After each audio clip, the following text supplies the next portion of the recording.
Kali ini di depan kita sudah ada rujak, udah ada rujak yang manis, ada juga dokter yang manis di sini. Dokter Jualita. Dokter Jualita nggak asem ya, rujak kan asem kadang-kadang. Oh enggak. Tapi ada sambalnya pedes dikit. Pedes dikit. Sesuai banget nih, agak-agak pedes emang kadang-kadang ucapannya ya. Aduh, dokter Jualita nih penyuka rujak atau nggak suka rujak? Saya suka rujak. Penyuka rujak. Nah memang ternyata tahu nggak, kalau menurutku adalah penjual rujak itu adalah pembawa kebahagiaan. Siapa yang nggak bahagia kalau dibawain rujak tuh nggak? Aduh, ini aku bawain sekarang. Oh ya, pantesan bahagia banget. Bahagia Terima kasih banget ya. Terima kasih. Pengalamanmu besar sekali loh. Nah, sekarang ini kita bahas mengenai rujak karena ini rujak ini adalah makanan kesukaan mungkin hampir sebagian besar orang Indonesia. Iya. Dan ini sehat banget. Kalau orang nggak suka makan buah, makan rujak aja kali.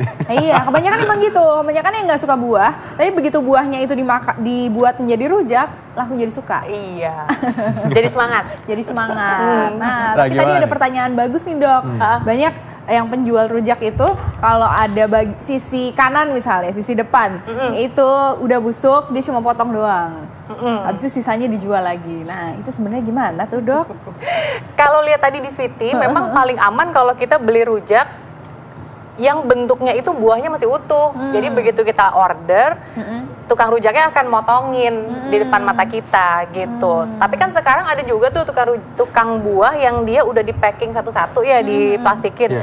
Biasanya kalau udah seperti itu sama dia diawetin. Meskipun pengawetannya ada sih yang nggak pakai zat kimia, tapi dia direndam gitu. Direndam kemudian ditambahin sama dibikin kayak manisan, ditambahin gula segala macam. Kalau sudah begitu, apakah nutrisinya menjadi berkurang? Yang pertama nutrisi kayak vitamin larut air, vitamin C, vitamin D pasti berkurang karena kan dia direndamnya lama tuh, bisa semalaman gitu. Kemudian setelah dia direndam semalaman, besoknya kan dia dibikin manisan. Nah itu kadar vitaminnya juga bisa berkurang gitu. Tujuannya tukang rujak bikin kayak gitu biar bisa tahan lama kan. Tapi ini pertanyaan yang paling penting mungkin bagi beberapa masyarakat ya. Katanya ini aman nggak dimakan kayak gini nih? Yang mana? Yang diawetkan tadi. Yang diawetkan.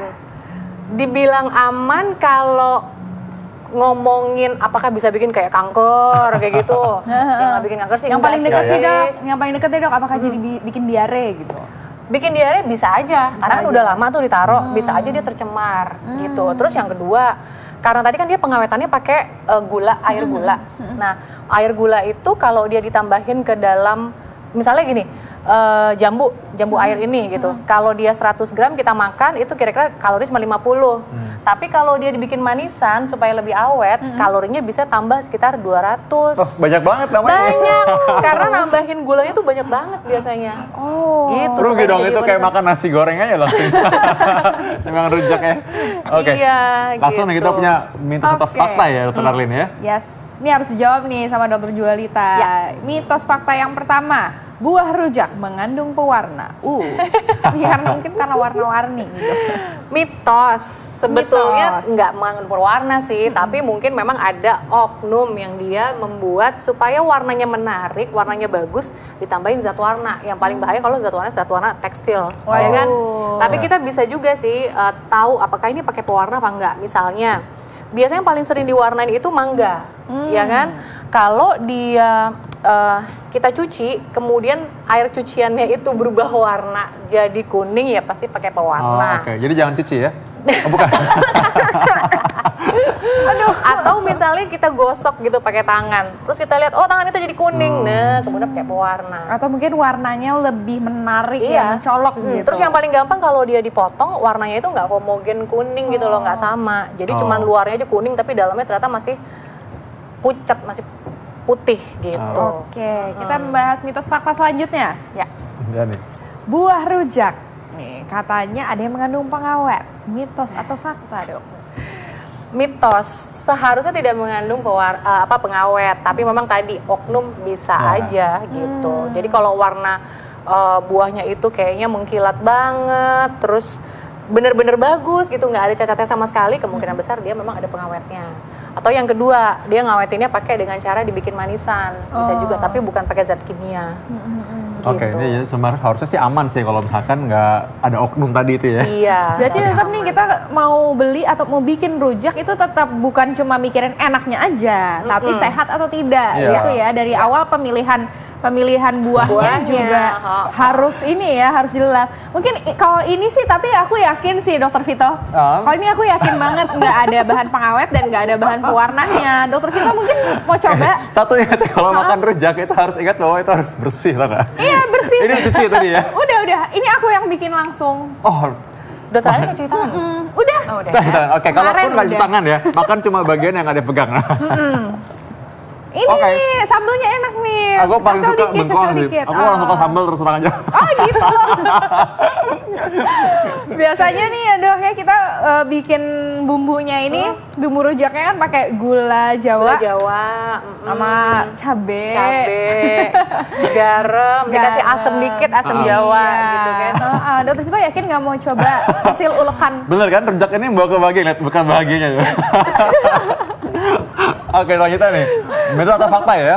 Karena rujak buah ini katanya melancarkan pencernaan. Mitos atau fakta? Fakta.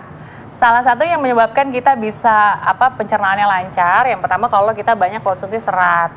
Paling enggak dalam 100 gram buah itu seratnya bisa 2-5 gram. Lumayan dong gitu. Tapi jangan lupa juga minum harus cukup, gerak harus juga aktif. Iya, karena makanan yang banyak serat tapi tanpa hidrasi yang baik, betul. itu nanti malah jadi mampet gitu ya Dok ya, malah jadi mules. Dan ingat kebersihan ya, ingat kebersihan. Ingat kebersihan. Kebersihan itu paling penting. Nanti terlalu lancar nanti takutnya. Bersih loh, bersih. Oke, ini menarik banget ya mengenai rujak buah ini, karena rujak buah ini menjadi makanan rakyat dan memang aku terus terang juga suka, walaupun sukanya bumbunya jambu sama bengkoang aja sih. Kalau sukanya apa kalau Terarin? Kalau aku suka semua. Suka semua ya, ini gampang Pertama banget. mangga yang ini belum manis-manis banget. Mangga mengkel. Iya, mangga mengkal. Nah, ini rujak buah ini bisa berbahaya katanya, tapi kita katanya gini, fakta atau mitos nih katanya, sering mengkonsumsi rujak buah bisa menyebabkan sariawan atau mencegah sariawan, karena ini buah ya. Mencegah sariawan. Mitos atau fakta? Mitos.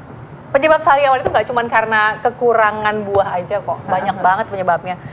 Justru penyebab sariawan itu banyak juga tuh karena kekurangan asam folat, ya kan, kekurangan zat besi, B12. Jadi orang-orang yang anemia tuh sering juga sih mengalami orang sariawan. Yang kurang cairan juga biasanya juga lebih gampang juga sariawan. Nah, mungkin kalau orang sariawan cocolin pakai sambalnya rujak mungkin nyos banget rasanya. Pak, nyos gitu ya. Waduh, jangan dong kalau kayak gitu ya. Oke, selanjutnya kita punya mitos atau fakta nih Dok, bahwa sambal rujak mengandung zat capsaicin yang dapat membakar kalori dengan cepat. Kira-kira gimana? Capcay goreng, capcay kuah. Capsaicin itu ada di dalam cabe ya Dok ya? Betul. Jadi capsaicin itu memang dia ada. Jawab dulu ya. Oh iya, mitos atau fakta Dok? Mitos. Memang benar bahwa capsaicin itu ada di cabe merah, tapi yang diteliti itu kalau dia sudah diekstrak, jadi nggak dalam bentuk seperti ini. Jadi pernyataannya kalau apakah bumbu rujak bisa menyebabkan peningkatan metabolisme gitu ya, sehingga membakar kalori gitu. Enggak ya Dok, karena kadang orang nih ya Dok ya, kalau makan rujak kepedesan kan keringetan tuh Dok. Nah itu mikirnya kalorinya kebakar. Kira sauna kali ya kalau lagi kebakar gitu kan. Nah hati-hati, keringetan itu bukan berarti kalorinya kebakar. Enggak ya Dok ya? Enggak. Soalnya orang berpikir kalau ketika mereka lagi keringatan, mereka lalu timbang badan kok turun berat badannya gitu. Karena airnya banyak keluar. Airnya yang keluar, bukan lemaknya yang turun, ingat itu ya. Nah, itu dia. Walaupun sebenarnya capsaicin itu penelitiannya sih dia bisa meningkatkan pembakaran lemak. Tapi ya tadi masih dalam bentuknya ekstrak, nggak kayak gini. Ekstrak ya Dok ya. Mungkin dokter bisa jelaskan sedikit mengenai capsaicin nih Dok.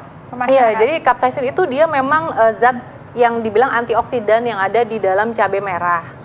Penelitiannya, capsaicin itu dia bisa meningkatkan pembakaran lemak lebih cepat, terus bisa menurunkan nafsu makan kayak gitu. Tapi masih dalam penelitian. Masih dalam penelitian. Justru saya kalau makan banyak pakai sambal tuh pengen nambah. Iya, pengen nambah terus.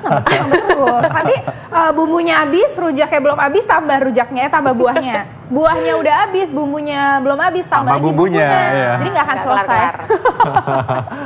Oke deh, selanjutnya kita masih punya ya mitos atau fakta bahwa sering konsumsi rujak sangat baik untuk penderita jantung. Tanya Dokter Vito aja gimana? Mitos atau fakta? Gimana Dokter Vito? Tadi Dokter Vito udah cobain kan rujak saya. Ini mitos tapi mungkin benar kalau misalkan orang kalau sambil habis makan rujak mungkin dia nggak makan yang lain mungkin ya. Sambil olahraga jadi berat badannya tetap terjaga, tetap langsing gitu maksudnya. Tapi ya dia sebenarnya sih enggak lah ya, enggak. Ya. kata-kata dokter Joalita, kalau makan tuh harus seimbang gizi, jadi nggak bisa makan rujak doang. Dan bukan cuma kurus aja masalahnya kan? Betul, betul.